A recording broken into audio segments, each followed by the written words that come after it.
Jamaah salat Jumat Masjid Al-Wusta rahimakumullah jami'an. Pada kesempatan yang mulia ini, kita akan mengangkat sebuah tema berkaitan dengan prinsip di dalam beragama. Tentunya kalau kita ingin beragama dengan beragama yang baik, kita beragama di atas agama yang diajarkan oleh Rasulullah sallallahu alaihi wasallam. Kita ingin beragama dengan agama yang lurus. Agama yang selalu kita minta di dalam Al-Qur'an. Kita minta dengan kita membacanya di dalam salat kita dan menjadi rukun sahnya salat kita. Yaitu surat Al-Fatihah, kita selalu minta ihdinas siratal mustaqim. Ya Allah, tunjukilah kami jalan yang lurus. Maka ketahuilah jalan yang lurus adalah jalan Islam. Jalan beragama yang diajarkan oleh Rasulullah SAW kepada para sahabatnya. Maka kita ketika ingin mendapatkan jalan yang lurus itu, para ulama menjelaskan ada 4 prinsip dasar dalam beragama agar beragama kita itu dengan beragama yang baik. Prinsip dasar yang pertama yang dijelaskan oleh para ulama bahwasanya agama Islam agama dalil. Ketika kita beramal, ketika kita mengamalkan satu amalan, apakah itu amalan hati, apakah itu amalan lisan, apakah itu amalan badan, maka kita harus mendatangkan dalil. Dan ini sebagaimana yang Allah Subhanahu wa taala firmankan di dalam Al-Qur'an surat Al-Isra ayat yang ke-36. Allah firmankan, "Wala taqfu ma laysa laka bihi 'ilm, innas sam'a wal basar wal fu'ada kullu ulaika kana 'anhu mas'ula." Janganlah kamu berada pada sesuatu yang kamu tidak memiliki pengetahuan tentangnya. Artinya beragama ini harus berlandaskan ilmu. Dan ilmu yang dimaksud yaitu dalil Al-Quran dan sunnah Nabi Sallallahu Alaihi Wasallam. Sebagaimana Al-Imam Ibnul Qayyim Al-Jauziyah ketika mendefinisikan ilmu. Beliau mengatakan al-ilmu ma'rifatul haq bidalilihi. Ilmu itu mengetahui kebenaran dengan dalil-dalilnya. Itu adalah ilmu. Sebagaimana juga yang dikatakan oleh Al-Imam Adz-Dzahabi rahimahullah ta'ala. Yang dimaksud dengan ilmu syar'i, yaitu qala Allah wa qala Rasul. Firman Allah, sabda Rasulullah sallallahu alaihi wasallam. Maka ketika kita mengamalkan satu amalan, yang kita nisbatkan kata bahwasanya itu adalah kebaikan, itu adalah amalan di dalam Islam, maka kita harus mendatangkan dalil Al-Quran dan Sunnah. Oleh karenanya, Al-Imam Muhammad At-Tamimi rahimahullah dalam kitabnya Al-Usul Ats-Tsalatsa. Beliau mengatakan di dalam muqaddimah yang pertama beliau, "I'lam rahimakallah, annahu yajibu alaina ta'allumu 4 masail. Al-ula al-ilmu, wa huwa ma'rifatullah wa ma'rifatun nabi, wa ma'rifatud dinil islami bil adillah." Bahwa sesungguhnya wajib, ketahuilah yang dirahmati oleh Allah, wajib atas kita, muslim dan muslimah, mempelajari 4 permasalahan. Yang pertama adalah ilmu. Kenapa? Karena agama Islam dibangun di atas ilmu. Dan ilmu yang dimaksud itu apa? Ma'rifatullah, mengenal Allah, mengenal Nabi Muhammad SAW, dan mengenal agama Islam ini dengan dalil-dalilnya. Kita mau salat, kita mau zakat, kita mau puasa, kita mau menisbatkan apapun itu daripada yang kita amalkan kepada Islam, maka kita harus mendatangkan dalil. Ketika kita tidak Islam, itu kebatilan. Ketika seseorang mengatakan, ini sesat, ini batil, ini benar, ini hak, maka dia harus mendatangkan dalil. Karena Allah Subhanahu wa taala berfirman, "Wala taqfu ma laysa laka bihi 'ilm." Jangan engkau berada pada sesuatu yang engkau tidak memiliki pengetahuan tentangnya. Dan yang dimaksud adalah pengetahuan di sini adalah Al-Qur'an dan sunnah Nabi kita Muhammad sallallahu alaihi wasallam. Ini prinsip dasar yang pertama ya ikhwani fillah rahimanillah wa iyyakum. Maka kita wajib belajar, wajib menuntut ilmu. Karena Nabi SAW bersabda, "Thalabul ilmi faridatu ala kulli muslim." Menuntut ilmu itu wajib bagi setiap muslim. Mengetahui dalil Al-Quran dan Sunnah itu wajib bagi setiap muslim. Siapa saja yang sudah baligh daripada kita, apakah itu seorang muslim maupun muslimah, ketika sudah baligh, maka terbebani bagi dia, yaitu apa? Untuk menuntut ilmu. Ketika dia tidak menuntut ilmu, maka sepanjang harinya, sepanjang dia tidak menuntut ilmu, dia berdosa. Dia berdosa karena Nabi SAW bersabda, "Talabul ilmi faridatu ala kulli muslim." Menuntut ilmu itu wajib bagi setiap muslim. Dan wajib di sini diberikan pahala bagi orang yang mengerjakan dan diberikan hukuman ataupun dosa bagi orang yang meninggalkan. Prinsip dasar yang kedua, bahwasanya memahami dalil Al-Quran dan Sunnah itu di atas pemahaman para sahabat Nabi Sallallahu Alaihi Wasallam. Kenapa? Karena banyak orang menisbatkan, saya mengikuti Al-Quran dan As-Sunnah. Akan tetapi, ketika dia memahami dalil Al-Quran dan Sunnah, dia memahami menurut hawa nafsunya. Kita lihat kelompok-kelompok sesat. Seperti apa? Khawarij. Yang mereka selalu mengkafirkan pemerintah di negeri kaum muslimin. Yang mereka mengkafirkan kaum muslimin dengan dosa-dosa besar yang dilakukan oleh kaum muslimin. Ataupun orang-orang yang seperti Mu'tazilah, kelompok-kelompok sesat, ataupun Murji'ah, ataupun Syiah, seperti Syiah Rafidah yang ada di Iran. Yang mereka mengatakan Al-Quran ini sudah tidak asli lagi. Al-Quran sudah tidak sempurna lagi. Padahal Allah dalam Al-Quran, Allah berfirman, Inna nahnu nazzalna dzikra wa inna lahu lahafidun. Kamilah yang menurunkan adzikra Al-Quran dan kami pula akan yang menjaganya. Maka seseorang yang mengatakan Al-Quran kurang satu huruf saja kata para ulama, dan ini ijma' ulama ahlus sunnati wal jamaah, dia kafir daripada agama Islam. Syiah mengatakan bahwasanya Al-Quran yang sekarang ini bukan Al-Quran. Mereka mengkafirkan para sahabat-sahabat Nabi, mengkafirkan Abu Bakar, Umar, Uthman, maupun sahabat-sahabat yang lain kecuali Ali radhiyallahu ta'ala anhu. Mereka mengkafirkan istri-istri Nabi. Mereka mencaci maki Ummul Mukminin Aisyah radhiyallahu ta'ala anha. Maka kata para ulama, ini adalah kekafiran. Mereka mengatakan bahwasanya mereka mengikuti Al-Quran. Mereka mengikuti sunnah. Tapi kita katakan bahwasanya mereka mengikuti hawa nafsu mereka dalam memahami Al-Quran dan sunnah tersebut. Maka ikhwan, munculnya kelompok-kelompok yang menyimpang dan mereka menisbatkan diri mengikuti Al-Quran dan sunnah disebabkan karena mereka memahami Al-Quran dan As-Sunnah tidak mengikuti pemahaman para salafun as-salih. Kita lihat orang-orang tarekat sufi yang mereka meyakini bahwasanya jika mereka pada tingkatan tertentu mereka sudah terlepas daripada syariat, tidak wajib sholat, tidak wajib zakat, tidak wajib puasa. Segala yang diharamkan oleh Allah Subhanahu wa taala menjadi halal bagi mereka. Khamar jadi halal, zina jadi halal, judi jadi halal. Mereka menganggap seperti ini. Mereka menisbatkan bahwasanya mereka mengikuti Al-Quran dan Sunnah. Tapi apa yang terjadi? Mereka memahami Al-Quran dan Sunnah menyelisihi pemahaman para sahabat Nabi SAW. Generasi terbaik yang Allah puji dari langit ketujuh di dalam Al-Quran dan Sunnah. Yang Nabi Muhammad SAW puji di dalam sunnahnya alaihi salatu wassalam. Allah berfirman di dalam Al-Quran. As-sabiquna dalam surat At-Taubah ayat yang ke-100. As-sabiquna al-awwaluna minal muhajirin wal ansar. Walladzina taba'uhum radhiyallahu anhum bi ihsanin radhiyallahu anhum wa radu. Bahwasanya orang-orang yang pertama kali beriman kepada Allah dan Rasul, pertama kali mengucapkan syahadat kepada Allah dan Rasul sallallahu alaihi wasallam dari kalangan muhajirin dan kalangan ansar, yaitu sahabat-sahabat muhajir, penduduk Makkah yang kemudian mereka berhijrah ke kota Madinah.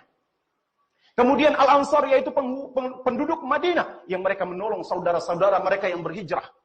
Allah ridho terhadap mereka dan orang-orang yang mengikuti mereka dengan cara yang baik. Allah ridho, Allah puji di sini.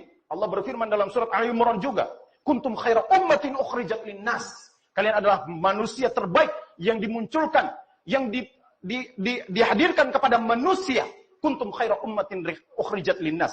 Kata para ulama ahli tafsir, ayat ini sebagai pujian bagi para sahabat Nabi sallallahu alaihi wasallam dan sebagai rekomendasi kepada umat-umat setelah mereka, orang-orang setelah mereka untuk mengikuti cara beragama ataupun cara memahami agama ini, yaitu mengikuti pemahamannya mereka radhiyallahu taala anhum. Bahkan Allah berfirman di dalam Al-Qur'an. Di dalam Al-Qur'an surat Al-Baqarah juz yang pertama, Allah menjadikan ukuran seseorang mendapatkan hidayah atau kesesatan itu dengan mengikuti pemahaman para sahabat Nabi sallallahu alaihi wasallam. Allah berfirman dalam Al-Qur'an surat Al-Baqarah juz yang pertama, lembaran yang terakhir, Allah berfirman bahwasanya fa in amanu bimithli ma amantum bih faqad ihtadaw wa in tawallaw fa innama hum fi shiqaq. Jika mereka beriman sebagaimana apa yang telah kalian beriman dengannya wahai para sahabat Nabi Muhammad sallallahu alaihi wasallam, baru mereka dikatakan mendapatkan petunjuk. Dan barang siapa daripada mereka yang berpaling daripada apa yang kalian telah beriman dengannya atau kalian beragama dengannya atau cara memahami kalian, maka sesungguhnya dia di dalam kesesatan yang nyata. Ikhwani rahimani Allah wa yakum jamaah salat Jumat Masjid Al-Wusta rahimakumullah jami'an. Maka prinsip dasar yang kedua adalah kita memahami dalil Al-Quran dan As-Sunnah ini mengikuti pemahaman para sahabat Nabi sallallahu alaihi wasallam. Ikhwan rahimani Allah wa iyyakum. Ketika Allah Subhanahu wa taala membantah orang-orang munafik, maka Allah kemudian menyuruh kita beriman sebagaimana berimannya para sahabat. Aminu kama amanan nas. Berimanlah kalian sebagaimana berimannya manusia, telah berimannya manusia, dan manusia di sini yang dimaksud oleh para ulama adalah para sahabat Nabi. Kenapa? Karena tidak ada orang yang beriman pada zaman Nabi kecuali para sahabat Nabi sallallahu alaihi wasallam. Sehingga Nabi sallallahu alaihi wasallam bersabda, "Khairun nas qarni," sebaik-baik manusia ada di zamanku. "Tsummal ladzina yalunahum, tsummal ladzina yalunahum." Kemudian setelahnya. Yang kita kenal dengan qurunul mufaddalah, generasi yang mendapatkan keutamaan, yaitu sahabat, tabi'in dan tabi'ut tabi'in. Kemudian prinsip dasar yang ketiga dalam kita beragama, agar supaya mendapatkan cara beragama yang benar, kita di atas petunjuk, kita di atas jalan kebenaran siratal mustaqim, maka kita ketahuilah bahwasanya agama Islam ini harus kita yakini bahwasanya agama Islam ini telah sempurna, tidak membutuhkan kepada tambahan. Sebagaimana yang Allah Subhanahu wa taala firmankan di dalam Al-Qur'an surat Al-Maidah. Allah berfirman bahwasanya Al-yawma akmaltu lakum dinakum wa atmamtu alaikum ni'mati wa raditu lakumul Islam dina. Hari ini aku sempurnakan al-yawma akmaltu lakum dinakum. Aku sempurnakan untuk kalian agama kalian. Agama kalian. Ketika menjelaskan firman Allah ini, Nabi sallallahu alaihi wasallam mengucapkan di dalam hadisnya sebagaimana yang diriwayatkan oleh Al-Imam At-Tabrani dalam kitab Mu'jamul Kabir dari jalan sahabat Abu Dzar Al-Ghifari radhiyallahu taala anhu. Abu Dzar Al-Ghifari mengatakan, Tarokana Rasulullah sallallahu alaihi wasallam wa ma ta'irun yuqallibu janahihi fil hawa illa wa huwa yadhkuruna ilman. Rasul telah meninggalkan kami. Tarokana Rasulullah sallallahu alaihi wasallam, dan tidaklah seekor burung yang dia mengepakkan sayapnya, membolak-balikkan sayapnya di atas udara, illa wa huwa yadhkuruna ilman, kecuali Rasul sallallahu alaihi wasallam menyebutkan tentangnya satu ilmu kepada kami. Faqala Rasulullah sallallahu alaihi wasallam, kemudian Rasul sallallahu alaihi wasallam bersabda, kata Abu Dzar Al-Ghifari radhiyallahu taala anhu, "Ma baqiya syai'un yuqarribu minal jannati wa yub'idu minan nari illa qad buyyina lakum." Tidaklah sesuatu pun yang tersisa bagi kalian. Apa yang akan mendekatkan kalian ke syurganya Allah dan apa yang akan menjauhkan kalian daripada siksa api neraka, kecuali telah dijelaskan bagi kalian. Artinya Rasul ingin menekankan agama Islam ini telah sempurna, sesuatu yang mengantarkan kepada kebaikan, kepada ridha Allah, kepada cinta Allah, kecuali Rasul sallallahu alaihi wasallam telah menjelaskan. Maka kita cukupkan diri kita dengan apa yang telah ditunjukkan oleh Rasulullah sallallahu alaihi wasallam. Jangan kita mengada-ngada di dalam agama ini. Kata Imam Malik rahimahullahu taala ketika menafsirkan firman Allah surat Al-Maidah ini, beliau mengatakan bahwasanya man ibtada'a bid'atan fil Islam yaraha hasanah faqad za'ama anna Muhammadan khana risalah. Siapa yang melakukan satu perkara-perkara baru di dalam agama Islam ini dan dia anggap perkara itu baik, apakah itu dari segi keyakinan, ucapan maupun perbuatan, dia anggap itu baik sedangkan tidak ada petunjuk dalam Al-Quran dan Sunnah, faqad za'ama anna Muhammadan khana risalah. Dia sudah menuduh Nabi Muhammad SAW mengkhianati risalah. Artinya dia menganggap Nabi Muhammad SAW menyembunyikan syariat Allah yang sudah sempurna ini. Maka ikhwan, rahimani Allah wa iyyakum. Ibnu Abbas radhiyallahu taala anhu mengatakan, sebagaimana yang dinukilkan oleh Abdul Qayyum hafizahullah taala dalam kitabnya Al-Lum'u fi Raddi 'ala Muhassinil Bid'ah, pada mukaddimah beliau, bahwasanya Ibnu Abbas mengatakan bahwasanya abghadus syai' ila Allah al-bid'ah. Sesuatu perkara yang paling Allah benci adalah perbuatan yang mengada-ngada, perbuatan yang menyelisihi syariat Allah Subhanahu wa taala. Ikhwatal iman rahimani Allah wa iyyakum. Kenapa? Karena ketika seseorang mengada-ngada di dalam agama Allah Subhanahu wa taala, hakikatnya meskipun lisannya meyakini ayat, lisannya mengatakan ayat ini benar, ayat ini telah menjelaskan kesempurnaan agama Islam, tapi secara perbuatan dia menganggap bahwasanya agama Islam ini belum sempurna. Ikhwan, rahimani Allah wa iyyakum. Ini prinsip dasar yang ketiga. Kita harus meyakini bahwasanya agama Islam ini agama yang telah sempurna dan tidak membutuhkan kepada tambahan. Kemudian yang terakhir, yaitu yang keempat, prinsip dasar di dalam kita beragama ini, yaitu ketika terjadi perselisihan di antara kita, maka kita kembalikan kepada Allah dan Rasulnya sallallahu alaihi wasallam. Bukan kepada kelompok, bukan kepada kiai, bukan kepada ustaz. Tapi kita kembalikan kepada Allah dan Rasulnya sallallahu alaihi wasallam, yaitu datangkan Al-Quran dan sunnah Nabi sallallahu alaihi wasallam. Sebagaimana Allah subhanahu wa ta'ala berfirman dalam Al-Quran, فَإِن تَنَازَعْتُمْ فِي شَيْءٍ فَرُدُّهُ إِلَى اللَّهِ وَالرَّسُولِ إِن كُنتُمْ تُؤْمِنُونَ بِاللَّهِ وَالْيَوْمِ الْآخِرِ. Jika kalian berselisih dalam satu permasalahan, maka kembalikan kepada Allah dan Rasulnya sallallahu alaihi wasallam, kata para ulama, yaitu kepada Al-Quran dan sunnah Nabi Muhammad sallallahu alaihi wasallam. Jika kalian beriman kepada Allah dan hari akhir, syarat keimanan seseorang adalah kembali kepada Al-Quran dan sunnah ketika terjadi perselisihan. Bukan kembali kepada kelompok, atau bukan kembali kepada kiai, tapi kembali kepada Allah dan Rasul ketika terjadi perselisihan. Nabi SAW bersabda dalam hadis yang sahih yang dikeluarkan oleh Al-Imam At-Tirmidzi dan Al-Imam An-Nasai serta Abu Daud dan yang lainnya. Nabi SAW bersabda, فَإِنَّهُ مَنْ يَعِشْ مِنْكُمْ فَسَيَرَ اِخْتِلَافًا كَثِيرًا فَعَلَيْكُمْ بِسُنَّةِ وَسُنَّةِ الْخُلَفَاءِ الرَّاشِدِينَ. Bahwa sesungguhnya nanti ada orang daripada kalian yang hidup melihat perselisihan dan pertentangan yang banyak di antara umat Islam ini. Maka ketika hal itu terjadi, tapakilah sunnahku dan sunnah al-khulafa ar-rasyidin. Yaitu apa? Kembali kepada apa yang diajarkan oleh Rasul sallallahu alaihi wasallam dalam Al-Quran maupun sunnah Nabi sallallahu alaihi wasallam. Rasul sallallahu alaihi wasallam bersabda, "Taraktu fikum amrayn lan tadillu ba'dahuma, kitabullah wa sunnati." Bahwasanya aku meninggalkan kalian dua perkara kepada kalian. Kalian tidak akan tersesat selamanya selama kalian berpegang dengan keduanya, yaitu kitabullah dan sunnahku sallallahu alaihi wasallam.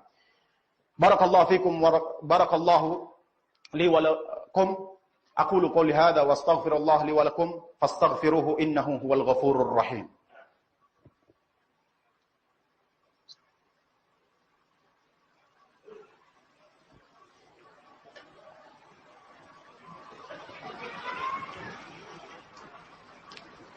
Alhamdulillah hamdan katsiran tayyiban mubarakan fih kama yuhibbu rabbuna wa yarda. Wa sallallahu ala rasulina Muhammadin sallallahu alaihi wasallam.